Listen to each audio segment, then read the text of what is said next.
Let's take a look in this tutorial at how we would change the duration of a lesson that's currently booked within the schedule and a lesson that is currently marked as paid within the schedule. So let's navigate to our calendar and we're going to choose Sunday the 28th of June and we're going to look at the lesson that's currently booked in the schedule here at 4 p.m.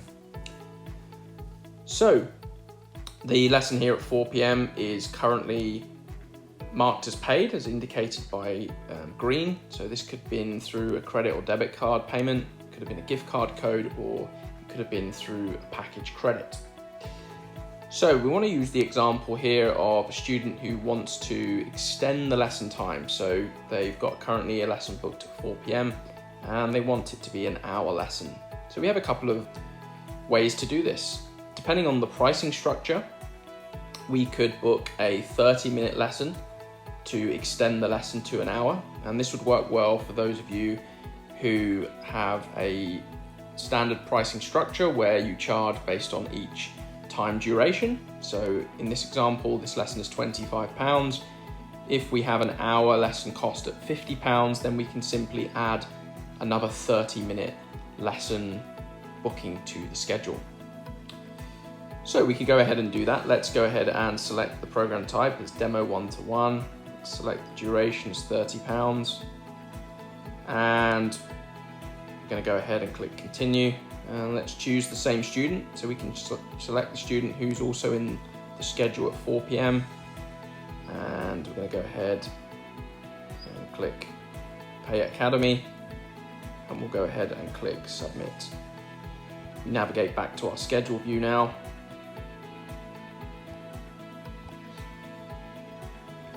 We can now see that the same student now has the 4:30 p.m. slot that has been booked. And we need to update the payment status once we've verified that with the customer.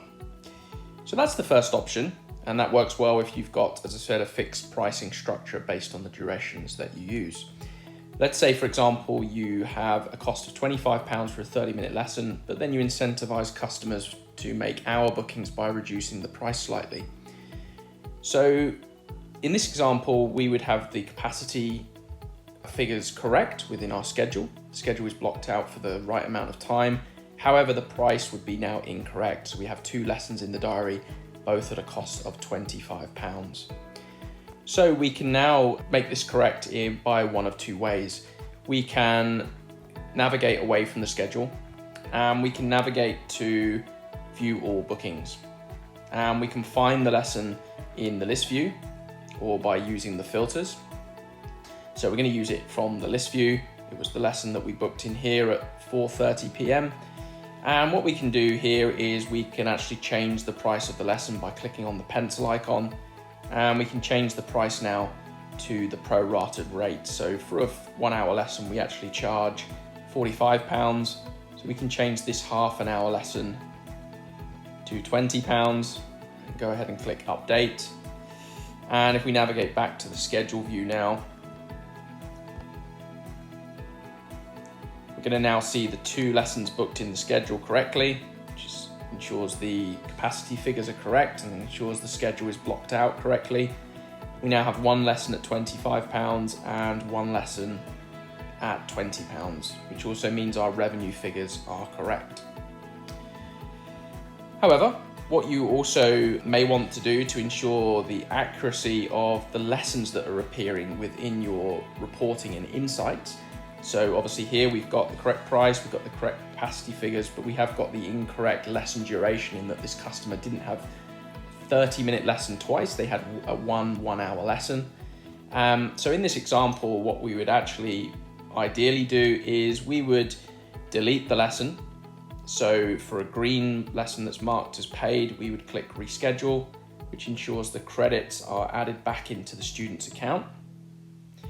And we would then delete this second one that we added. This is marked as unpaid, so we can go ahead and click Delete. And what we actually want to do now is we want to click on the available time, select the program type, and select the duration, which is now 60 minutes. Click Continue. Let's select our student. and we can now select the payment type. Now in this example, we obviously rescheduled one of the paid lessons. So as we're booking an hour now, the customer may or may not have the correct amount of lesson credits to use against this booking. So if they didn't have enough lesson credits to cover the hour, you could go ahead and book the lesson at Pay at Academy. You can then credit the customer's account with more credits once they've made payment, and then retrospectively apply this to the booking in the schedule. Let's go ahead and see whether this customer's got enough credits. So we can see here they've got 2 packages. They've got the rescheduled credits just at the bottom here, and we've also got here a package at the top which has got enough credits. So it's got remaining credits is 255, so enough to cover this booking. So let's go ahead and click that one, and we're going to go ahead and click submit. And if we go back to the schedule now,